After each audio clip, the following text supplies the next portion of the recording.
Okay. ओम सहना भवतु, सहनौ भुनक्तु, सह वीर्यं करवावहै, तेजस्विनावधीतमस्तु मा विद्विषवहै। ओम शांति शांति शांतिः। श्रुतिस्मृतिपुराणानाम् आलयं करुणालयं नमामि भगवत्पादं शङ्करं लोकशङ्करं, शङ्करं शङ्कराचार्यं केशवं बादरायणं, सूत्रभाष्यकृतौ वन्दे भगवन्तौ पुनः पुनः। ईश्वरो गुरुरात्मेति मूर्तिभेदविभागिने, व्योमवद्व्याप्तदेहाय दक्षिणामूर्तये नमः। ओम। भगवद गीता बीजो अध्याय श्लोक नंबर 47। कर्मण्येवाधिकारस्ते मा फलेषु कदाचन, मा कर्मफलहेतुर्भूः मा ते संगोऽस्त्वकर्मणि कर्मणि। ગઈકાલે આપણે જોયું, આપણે આજે કર્મયોગનો જે જાણીતો શ્લોક જે છે એ તો કર્મયોગ વિશે એક આટલું બધું આપણને એવું થાય કે કર્મયોગ વિશે શા માટે આટલું બધું લખાયું છે. તમે જો બહુ બધા લોકોએ કર્મયોગ ઉપર લખ્યું હશે તો કર્મયોગ જે છે એ તમે મને પૂછો તો એ રિલેટિવલી આપણને અમૃતત્વ આપે છે. તમે વિચાર કરો કે ચારે ચાર વેદ છે એનો નિચોડ ઉપનિષદ છે. બધા ઉપનિષદનો નિચોડ ભગવદ ગીતામાં ભરેલો છે અને ભગવદ ગીતાનું જે અમૃત જે છે એ બ્રહ્મ વિદ્યા છે, જેને તમે નિરપેક્ષ અમૃત કહો ભગવદ ગીતાનું. પણ રિલેટિવલી અમૃતત્વની પ્રાપ્તિ, રિલેટિવલી વ્યક્તિ સંતુષ્ટિ, શાંતિ, સુખની પ્રાપ્તિ જો કશાથી કરી શકે તો એકમાત્ર વસ્તુ ધેટ ઇઝ કર્મયોગ. બાકી તમે એમ કહો કે લાઈફમાં જે બી જુદી જુદી વસ્તુઓ જે તમને જોવા મળે એ બધું જસ્ટ ક્વિક ફિક્સ કે ટિપ્સ કે એ બધી કેટેગરીમાં આવશે. પણ આખે આખો કર્મયોગ મેં તમને કીધું ઇટ ઇઝ લાઈક કોહિનૂર હીરા જેવું છે. એ ડાયમંડના એક એક એક એક એક પહેલું જે છે એ ભગવાન આમાં અનફોલ્ડ કરશે.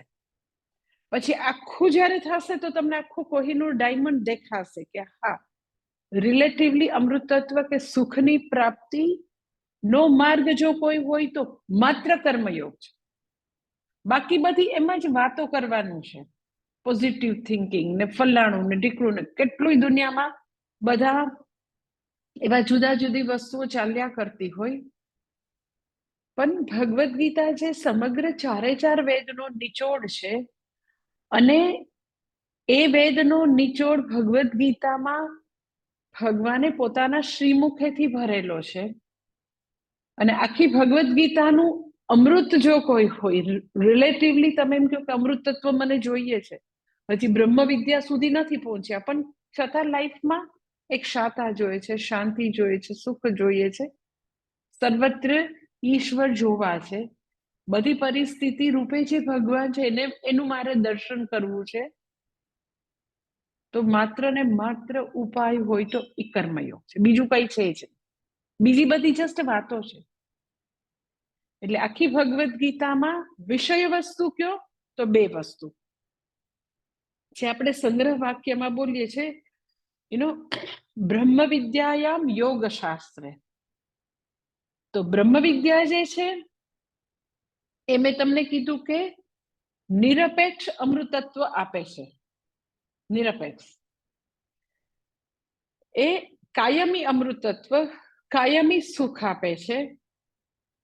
જ્યારે એ કાયમી સુખ, નિત્ય સુખ સુધી પહોંચવા માટે પહેલા જે રિલેટિવલી વ્યક્તિ રિલેક્સ થાય સુખ જે છે એ શેનાથી મળશે તો કે માત્ર ને માત્ર કર્મયોગના જીવન.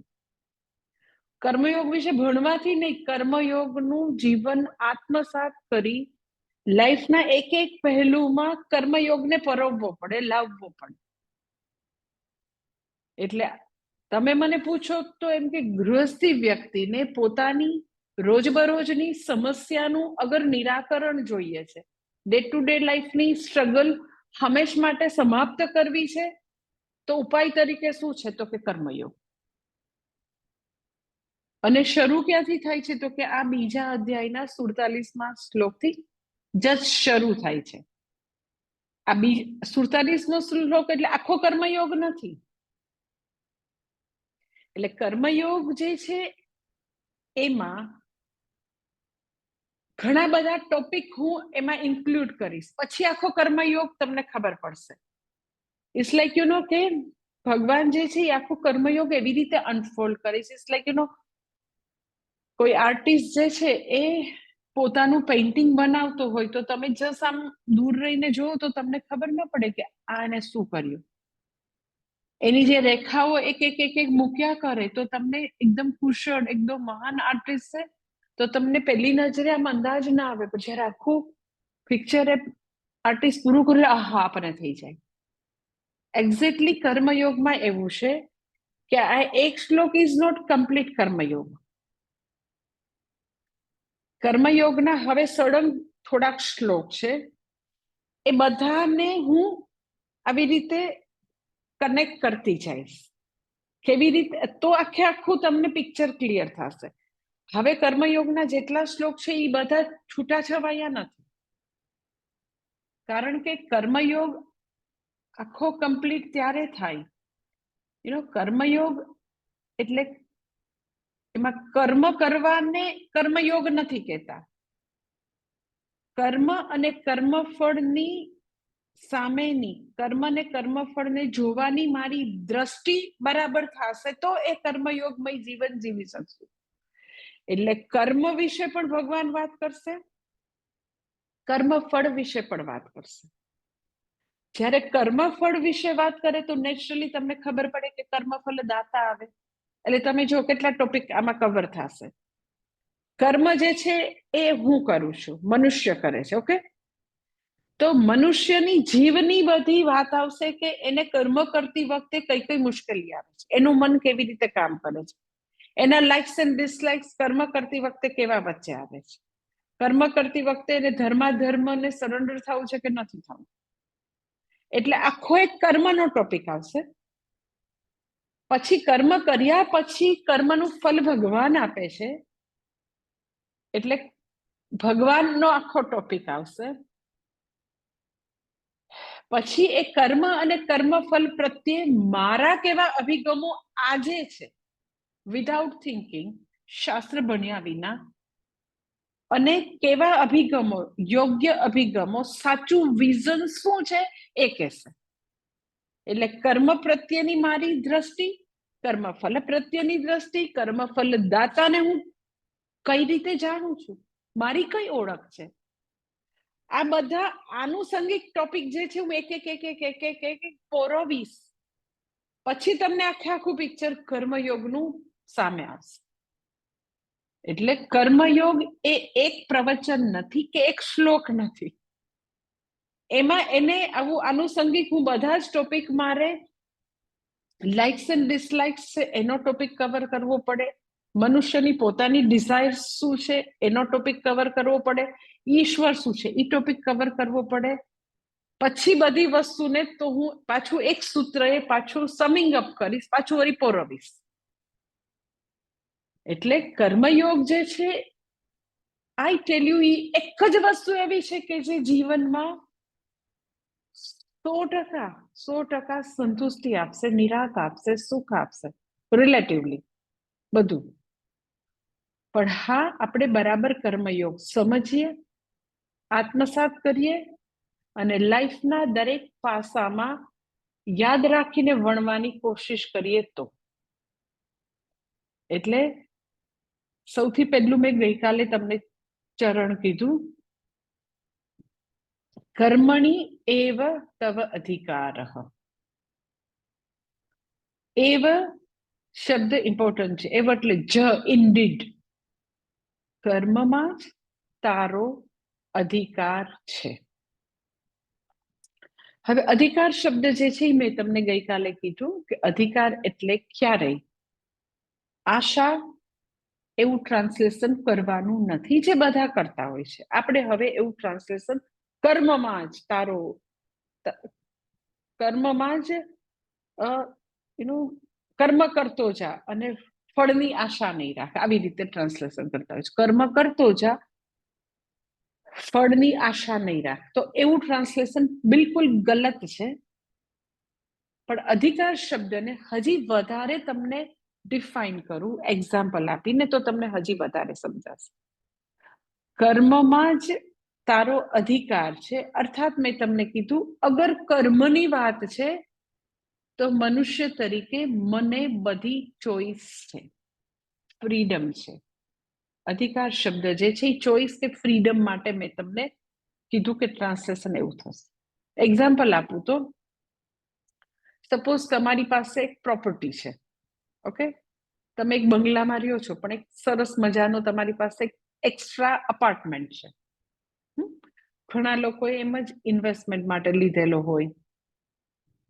તો હવે એ અપાર્ટમેન્ટ જે છે એ તમારી પાસે એકદમ ફાઇન અપાર્ટમેન્ટ છે, તો એ તમારા નામે પ્રોપર્ટી છે, તમારા પોતાના નામે. તો તમારા નામે પ્રોપર્ટી છે તો હવે હું તમને એમાં તમને કહી શકું કે એ પ્રોપર્ટીને ભાડે આપવી, એ પ્રોપર્ટીને તાળું બંધ કરીને રાખી મૂકવી, કે એ પ્રોપર્ટીનો કોઈને એવું થાય, યુ નો લાઈક વર્ષા કાકી છે સપોઝ, તો એના જેવી કોઈ વ્યક્તિને એવું થાય કે હું છે ને એનો સદુપયોગ કરું, માતાજી આવે ને તો એ હંમેશા મારા અપાર્ટમેન્ટમાં ખોલીને એ મારે, કારણ કે અમારા બંગલામાં એમને ગૃહસ્થીને ત્યાં થોડું ડિસ્ટર્બન્સ થાય, તો મને રેન્ટલ ઇન્કમ મને નથી જોતી. તો યુ નો વ્યક્તિને ચોઈસ છે કે રેન્ટલ ઇન્કમ પ્રાપ્ત કરવી, લાઈક યુ નો કે અત્યારે હું જે તીર્થ એપાર્ટમેન્ટમાં રહું છું તો બહુ પહેલા એમણે રેન્ટમાં આપેલો જ હતો. પછી મેં કીધું અરે મને કઈ તમારી ઘરે રોજ રોજ નહીં ગમે ભાઈ, તો ઇટ ઇઝ બેટર કે will purchase our apartment from our trust, મેં એમને કીધું હતું.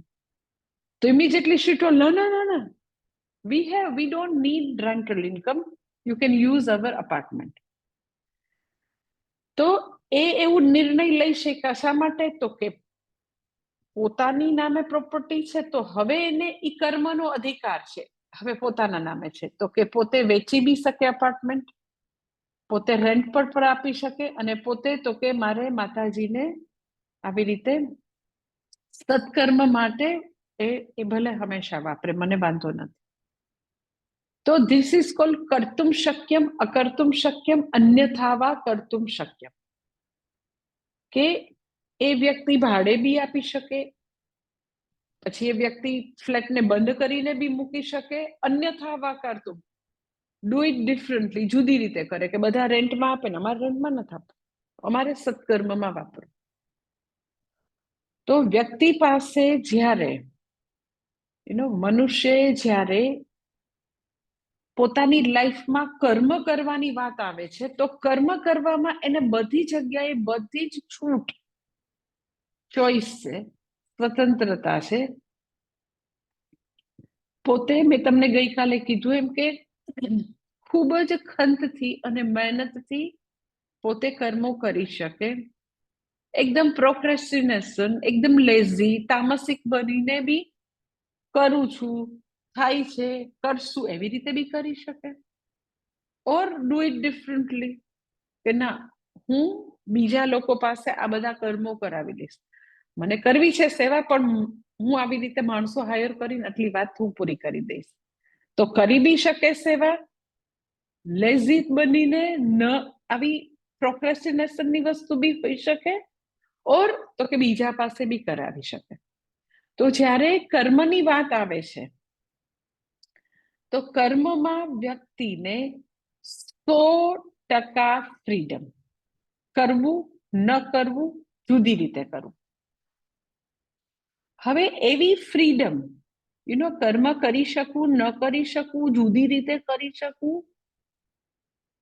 ભલે આપણને એવી જબરજસ્ત ફ્રીડમ, અવડો મોટો પ્રિવિલેજ ન દેખાતો હોય, suppose as a human being A privilege નથી દેખાતો, તો આસપાસની બીજી સ્પીસીસને જોઈ લેવી, પશુ પંખીને જોઈ લેવા કે ઈ લોકોને કેટલી ચોઈસ છે એની લાઈફમાં.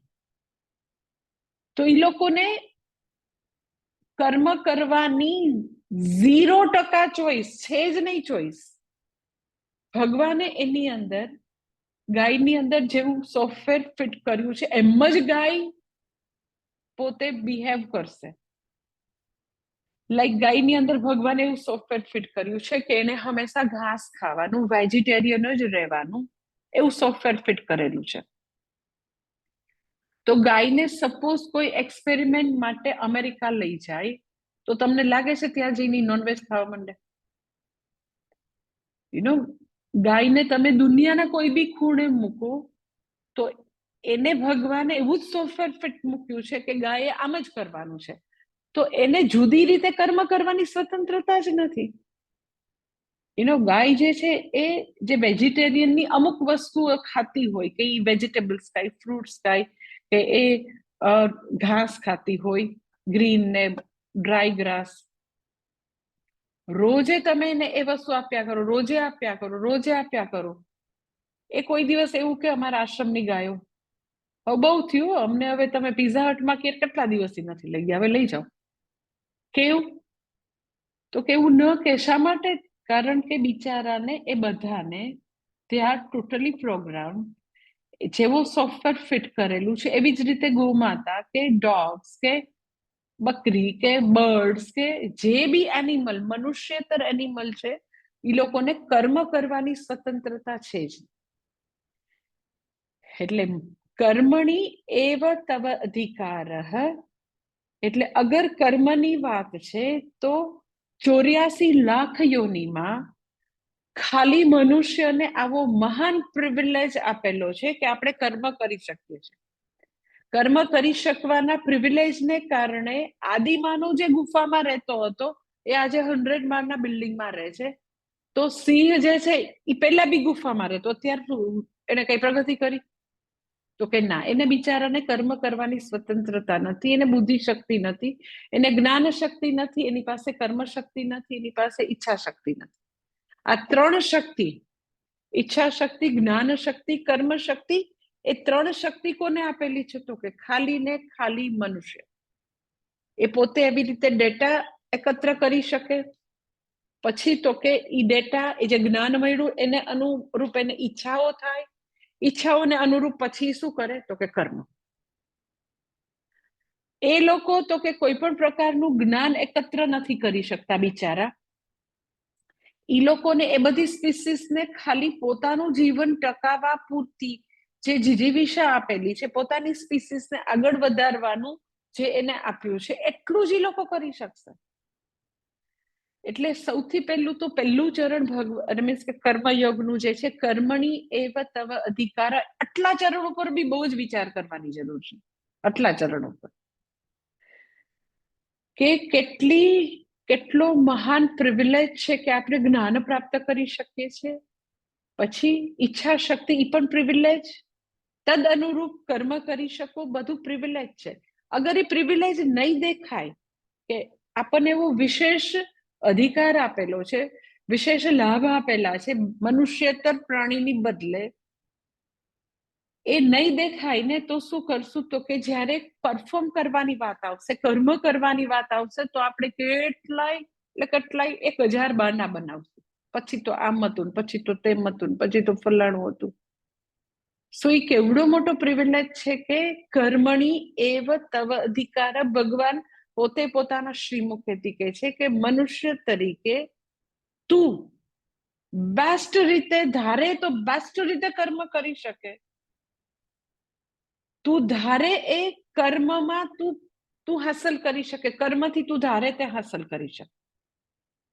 એટલે મેં ગઈકાલે તમને કીધું કે ક્યારેય એવું લાઈફમાં નથી થતું કે ભગવાન કર્મની બારી બંધ કરી દે. વ્યક્તિ ગમે તેવી કન્ડિશનમાં છે તો બી ક્યાંક હોપ્સની બારી ખુલ્લી રાખી છે, ક્યાંક આશાનું કિરણ છે, કારણ કે કર્મનો મને અધિકાર છે. હમણાં જ હું ને હમણાં ત્યાં મુલુંડના પ્રવચનમાં હું વાત કરતી હતી કે પેલું નવ્યા નવેલીનો હું પોડકાસ્ટ જોતી હતી, તો એને એક મુલુંડની એક ગર્લ જે છે ને ઉલ્લેખ કર્યો કે મુલુંડની ગર્લ જે છે એને ભણવાનું નહીં પ્રાપ્ત થયું, સાક્ષી કરીને છોકરીને અમુક સ્ટેન્ડર્ડ પછી એને મીન્સ કે ફેસિલિટી નથી, તો એમ કે ભણવામાંથી એને ઉઠી જવું પડ્યું, એવી સ્થિતિ આવી.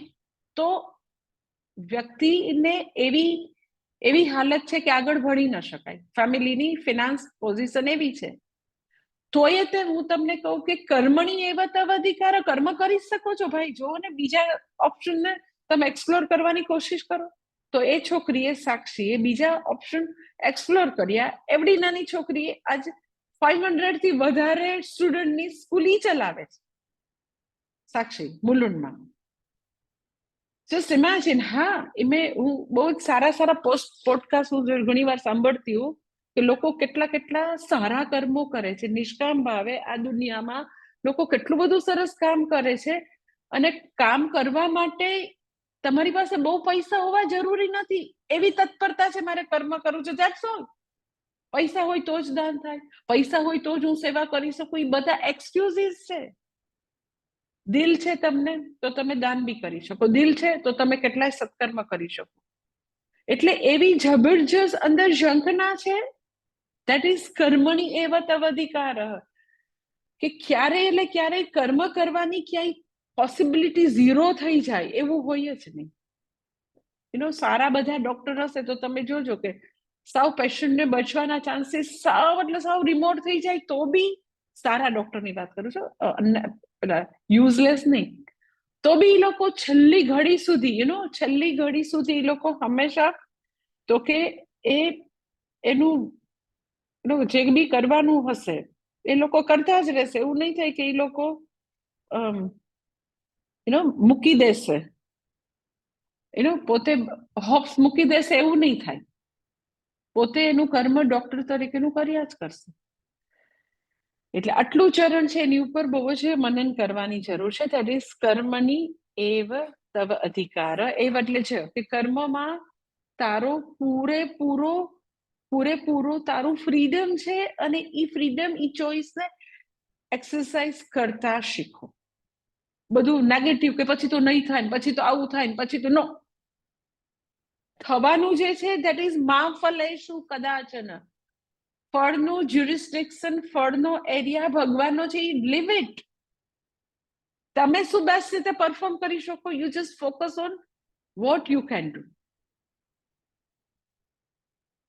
તો આ હોમવર્ક તરીકે જસ્ટ તમારે એની ઉપર મનન કરવાની જરૂર છે. કર્મણી એવ તવ અધિકાર. દેન સેકન્ડ થિંગ ઇઝ તો કે મા ફલેશુ કદાચન. મા ફલેશુ કદાચન એટલે શું? તો કે કદાચન ક્યારેય નહીં. જો આગળ એવ શબ્દ આવ્યો છો તો બરાબર જોજો. કર્મણી એવ તવ અધિકાર. કર્મમાં જ તારું અધિકાર, તને ચોઈસ છે, કર્મની વાત છે તો કર્મની વાત છે તો તને ટોટલ ફ્રીડમ છે. ત્યાં બી એવ લાગ્યો છે. અહીંયા બી હવે પાછું એકદમ એમ્ફેસિસ. મા ફલેશુ કદાચન. ફળમાં કદાચિન એટલે ક્યારેય પણ નહીં. માં એટલે નો. ફળમાં તારી ચોઈસ ક્યારેય ચાલવાની નથી. ફળની વાત છે તો મને કોઈ પણ પ્રકારની ફ્રીડમ નથી. ફળ અવશ્યંભાવી છે. ફળ તો આવશે ને આવશે. બધા લોકોને એવું થાય કે ફળ જે છે, મા ફલેશુ કદાચન, એટલે બધાને એમ થાય કે ફળની આશા નહીં રાખે. એવું હું કોણ વ્યક્તિ કે હું ફળની આશા ન રાખું? મા ફલેશુ કદાચન યુ કેન સે હકીકત દર્શાવતું વાક્ય છે. અગ્નિ ગરમ હોય છે તો એ હકીકત દર્શાવતું વાક્ય. કે પાણી જે છે 100 ડિગ્રી સેલ્સિયસે ઉકળે તો એમાં કઈ મારવું ચાલે? કે પાણી એ 100 ડિગ્રી સેલ્સિયસે નથી. અરે, એ હકીકત દર્શાવતું વાક્ય છે. પાણી 100 ડિગ્રી નોર્મલ જગ્યાએ તમે હો તો 100 ડિગ્રી સેલ્સિયસે ઉકળશે. 0 ડિગ્રી બરફ હોય તો એ બધા હકીકત દર્શાવતા વાક્ય છે. હકીકતોની અંદર મને ચોઈસ આપેલી નથી ભાઈ. તો કોઈ એમ કે માં ફળની તું આશા નહીં રાખતો, પણ આશા રાખવી ન રાખવી મને ચોઈસ કોને આપી છે? હું કર્મ કરું તો કર્મ નામના સિક્કાની બીજી બાજુ રિઝલ્ટ છે. પણ માં ફલે શું કદાચ ન કહેવાનું તાત્પર્ય એટલું છે કે તારું જ્યુરિસ્ડિક્શન કર્મ સુધી છે. કર્મ પૂરું થાય પછી કોનું જ્યુરિસ્ડિક્શન શરૂ થશે? ભગવાન. વાત પૂરી. એટલે હવે બીજું હોમવર્ક તમારા માટે એવું છે કે જ્યારે બી મેં તમને કીધું કે સ્ટ્રેસ થાય ને, તો તમારે યાદ કરવાનું કે આપણે ભગવાનના જ્યુરિસ્ડિક્શનમાં પગ મૂક્યો.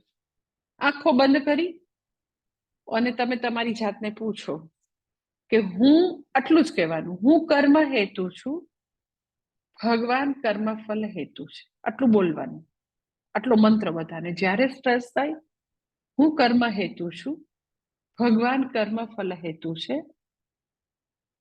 ભૂલથી આપણે એન્ક્રોચમેન્ટ કર્યું છે. કેમાં એન્ક્રોચમેન્ટ કર્યું છે? તો કે ભગવાનના એરિયા. કયો ભગવાનનો એરિયા? તો કે રિઝલ્ટ આપવાનો, કર્મફલ આપવાનો એરિયા તો ભગવાનનો છે. એમાં મેં દબાણ કર્યું, અનનેસેસરી આપણે એન્ક્રોચમેન્ટ કર્યું, તો સ્ટ્રેસ થશે ને થશે. એટલે આ બે ચરણ જે છે ને, કર્મણી એવ તવ અધિકાર, મા ફલેષુ કદાચન, એની ઉપર બધાય મનન કરવા. આખો તો કર્મયોગ મેં તમને કીધું ઘણો લાંબો ચાલશે, ધીરે ધીરે હું કરીશ. આટલું તો મનન બધાય કર, આંખો બંધ કરીને. જેવું તમે એવું મનન કરો ને કે ઓકે, મેં કર્માધ્યક્ષના એરિયામાં એન્ક્રોચમેન્ટ કર્યું છે. ઈ સિક્કાની બીજી બાજુ એવું છે કે પરફોર્મ કરવામાં પણ પાછા પડ્યા છે. એટલે અનનેસેસરી આપણું ધ્યાન, ચિંતન જે આપણે નથી કરવાનું એમાં જાય છે, સ્ટ્રેસ થાય છે, આપણી શક્તિને સમય બગડે છે. એટલો સમય ને શક્તિ નેચરલી મેં કર્મમાં નથી મૂકેલી. સાવ સીધી વાત છે. છોકરો બેઠો બેઠો સિલેબસ જે છે બુકનું આવું વોલ્યુમ જોયા કરે, અરે હજી આટલું બાકી છે, પછી એડમિશન નહીં મળે, પછી મારા ફ્રેન્ડ્સ બધામાં થશે, એ બધું વિચારવા માંડે કે હજી તો આટલું બાકી છે, મને એડમિશન નહીં મળે, પછી પેઇડ સીટ ઉપર મારથી નહીં જવાય, પછી મારા બધા ફ્રેન્ડ્સ ત્યાં જતા રહેશે. સો એ બધું ચિંતન મનન જે છે, ઇટ ઇઝ ટોટલી અનનેસેસરી. ત્યાં મારું કઈ ચાલવાનું જ નથી. In the process A student જે ખરેખર એને એફર્ટ પોતે વાંચવામાં મૂકવાની છે નથી મૂકતો. એટલે જેટલી વાર સ્ટ્રેસ કરીએ એટલી વાર પરફોર્મ કરવામાંથી આપણે પાછા પડીએ છીએ. આપણું પરફોર્મન્સ તો નબળું થતું જ રહેવાનું, કન્ટિન્યુઅસ.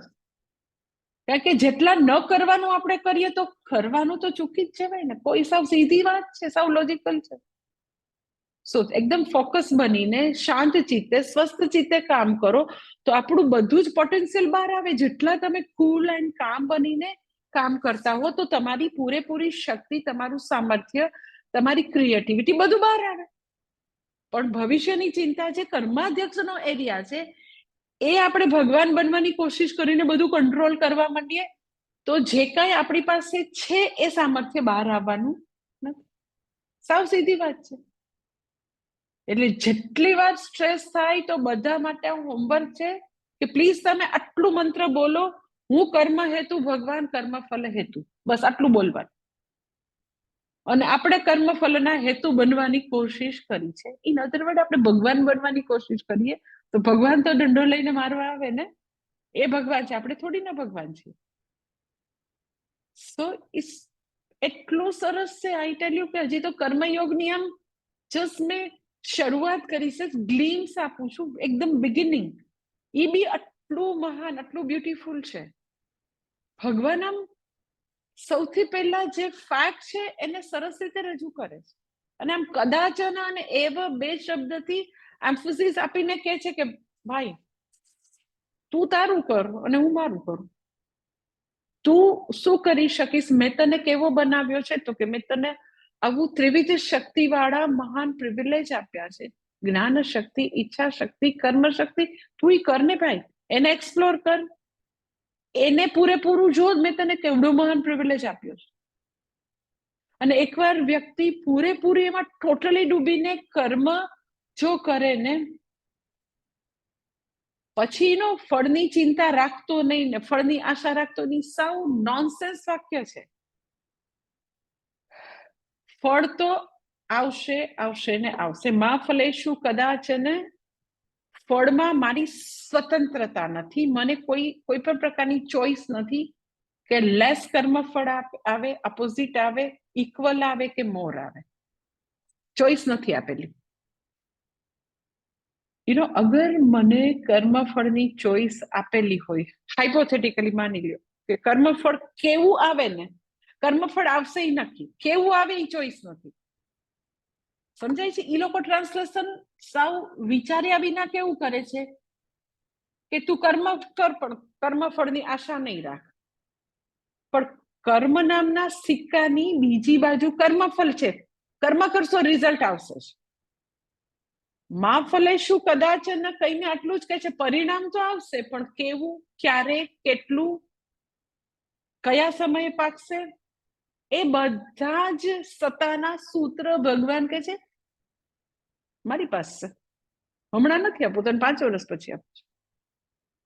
અને હમણાં આપવું છે તો એકદમ તારી અપેક્ષાથી ઓછું જ આપીશ. એટલે અને 7 વર્ષ પછી આપીશ તો તે અપેક્ષા રાખવી તો ડબલ આપીશ. તને એમ છે ને કે મને આટલા પૈસા કમાજો કે ત્યારે આપીશ પણ ડબલ આપીશ. તો ક્યારે, કેટલું, કોની સાથે, કયા સમયે, કયા સ્થાને કર્માધ્યક્ષ છે એ નિર્ધાર કરશે.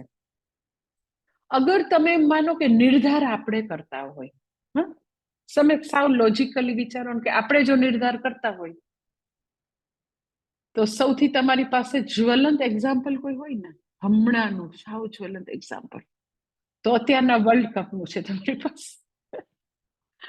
જસ્ટ ઇમેજિન કે 9 મેચ જીતી ગયા અને 10મી મેચમાં કોઈ હારી છે. જો કર્મફળનો નિર્ધાર કરનાર આપણે બધા હોઈએ તો તમને લાગે છે કે આપણે મેચ હારી છે?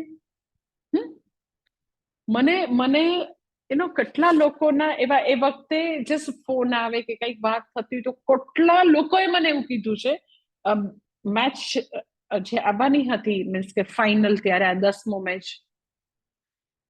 જબરજસ્ત તૈયારી બધાએ કરી હતી. બધાએ બ્લુ કલરના ટી શર્ટ, મોટો સ્ક્રીન, પછી બધા એકબીજાના ફ્રેન્ડ સર્કલમાં ક્યાં આગળ ભેગા થવું, એ દિવસે કયું મેન્યુ રાખવું, કોણ કોણ ભેગા થશે, શું કરશે, ઈ ચાહે અમેરિકા હોય, ઓસ્ટ્રેલિયા હોય, ઇન્ડિયા હોય, બધા લોકો, કેટલા લોકોએ મને ફોન કરીને કીધું હતું.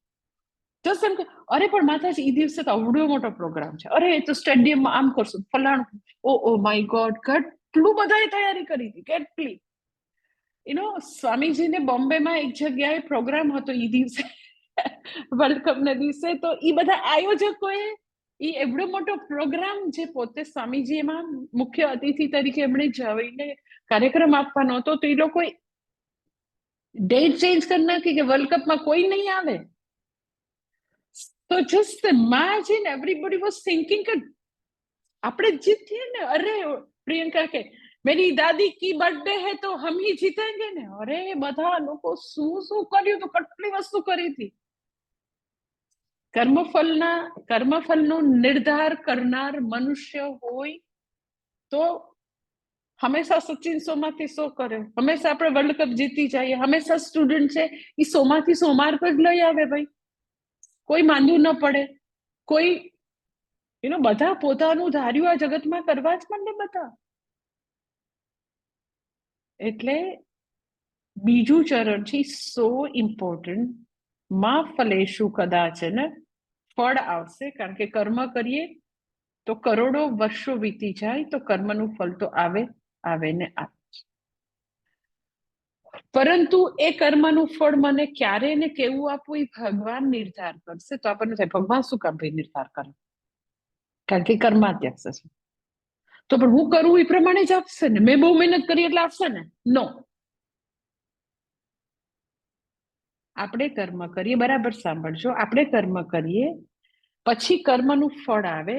એમાં આપણા રિસન્ટ કર્મ, આપણે અત્યારે જે કરેલા છે એ કર્મ એક વસ્તુ, બીજું પાસ્ટના કર્મો શું બોલે છે, કયું બેલેન્સ છે.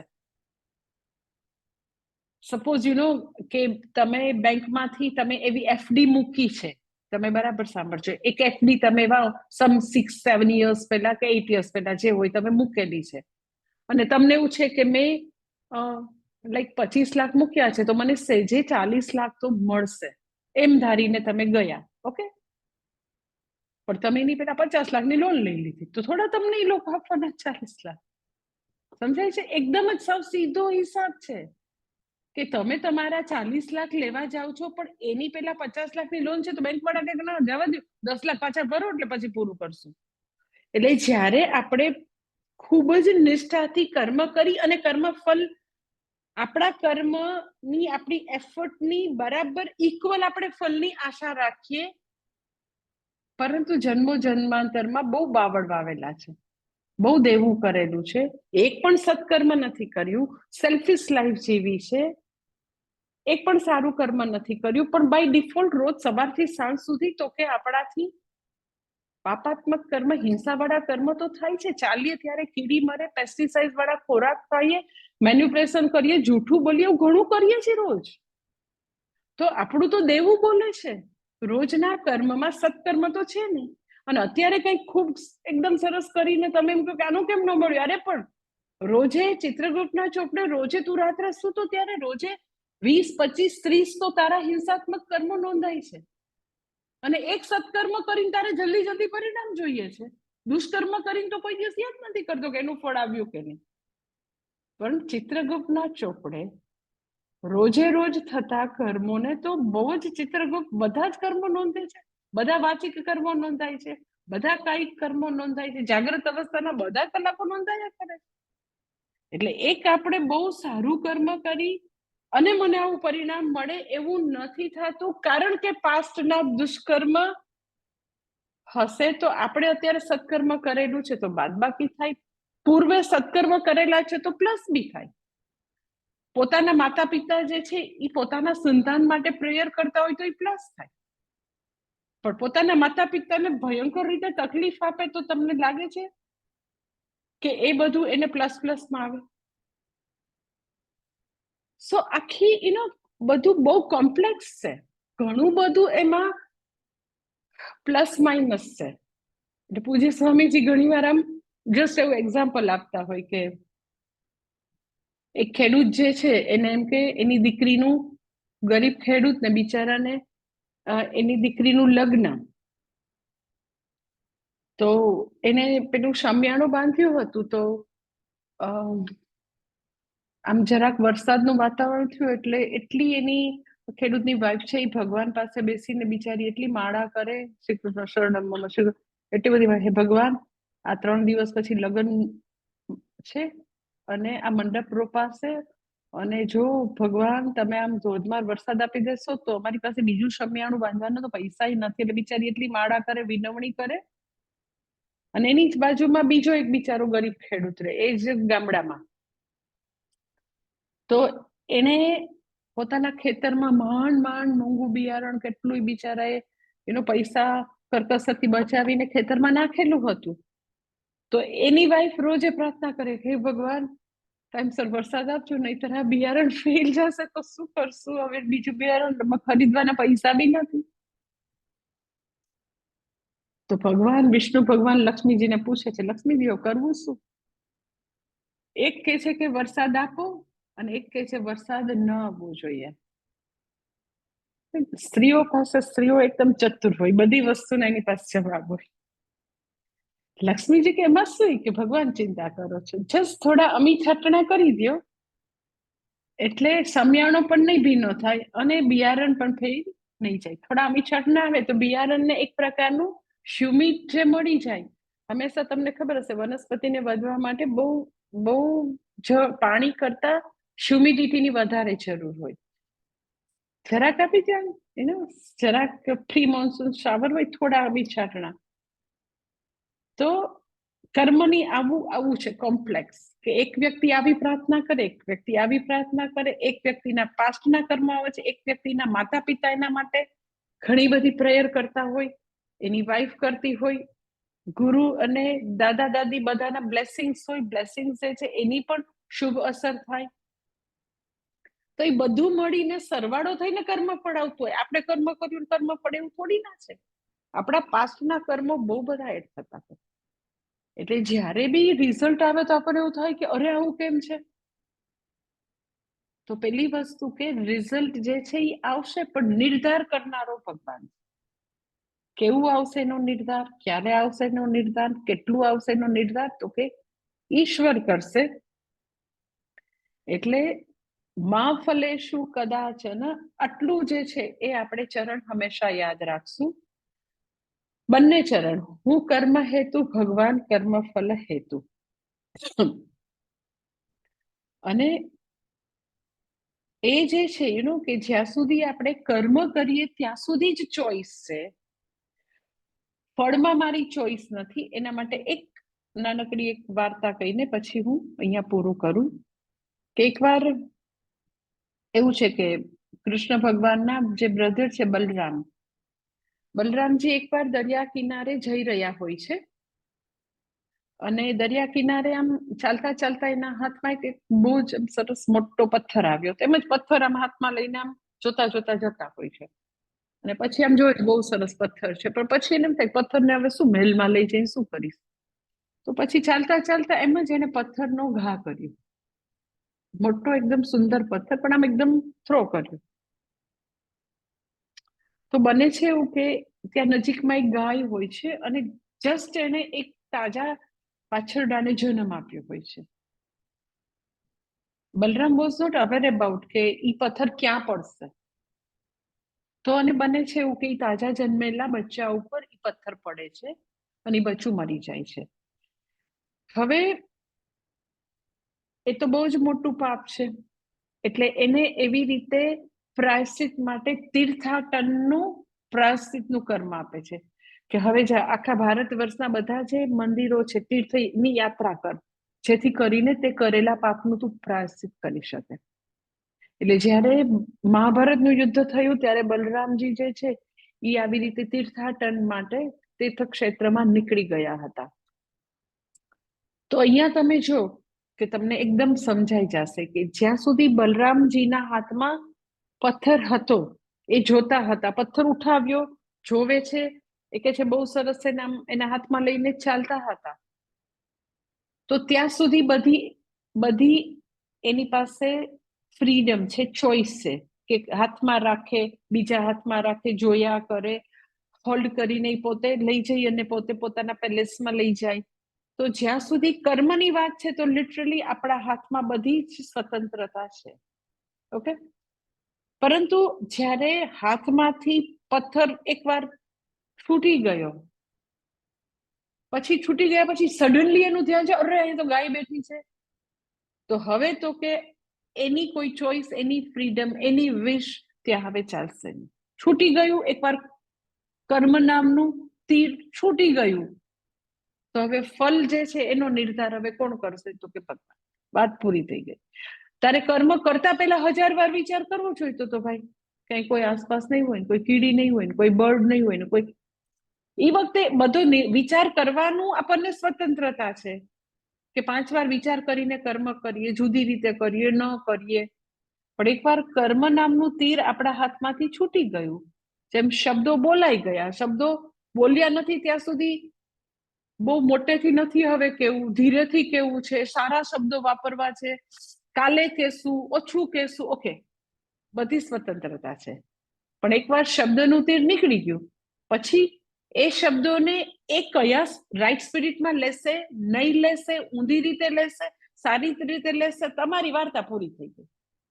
હવે તો કે કર્મફળનો નિર્ધાર ભગવાન કરશે. એ રાઈટ સ્પિરિટમાં લેશે, નહીં લેશે, એને માઠું લાગશે, એની સાથે સંબંધો બગડશે, હવે એ કર્માધ્યક્ષ નક્કી કરશે એવું મને કર્મફળ મળશે. એટલે મને મારી બરાબર ખબર હોય કે આપણી સ્વતંત્રતા ક્યાં સુધી છે. હજી એક વધારે એક્ઝામ્પલ આપું તો તમને સમજાશે કે વ્યક્તિ જે છે એ જ્યાં સુધી પોતે કંઈક એક જગ્યાએથી બીજી જગ્યાએ જાય છે ને સડનલી ઈ પડી જાય, ધારો કે તો વ્યક્તિ પડી ગઈ, તો હવે જે એ જે વેગથી નીચે પડશે એ ન્યૂટન પડે કે ફિઝિક્સનો પ્રોફેસર પડે કે કોઈ ગામડાનો માણસ પડશે. હવે કર્મફલનો નિયમ પડે એટલે એ બધા જ તો કે 32 સેકન્ડ પર સેકન્ડના ગતિથી પડે તો એ જ ગતિથી પડે. એમાં પછી કઈ કોઈ પણ પ્રકારના જુદા જુદા એમાં કોઈ નિયમો નથી. એટલે જ્યારે કર્મફલનો નિર્ધાર કરવાની વાત આવે તો બધા જ લોકો માટે નિર્ધાર કરનારો કોણ છે? તો કે ભગવાન. કર્મ કરવાની વાત છે ત્યાં સુધી તો કે બરાબર છે કે એ આવો મોટો સાયન્ટિસ્ટ છે તો એ બધા એના નિયમો એની ઉપર કામ કરવાનું, પ્રોફેસર છે એ કામ કરવાનું, કે પેલો ઇલિટરેટ નથી ભણી શકતો તો એ બધું કર્મ કરવાની વાત છે ત્યાં બધા જુદા જુદા છે. પણ જ્યારે પછી વ્યક્તિ જે છે એની કર્મ કરવાની પરિસીમા પૂરી થઈ પછી બધા સમાન, બધાની ઉપર એક જ સમાન નિયમો લાગુ પડશે. અને કયો નિયમ? તો કે કર્માધ્યક્ષ નક્કી કરશે, કર્મફલ દાતા છે એ નક્કી કરશે.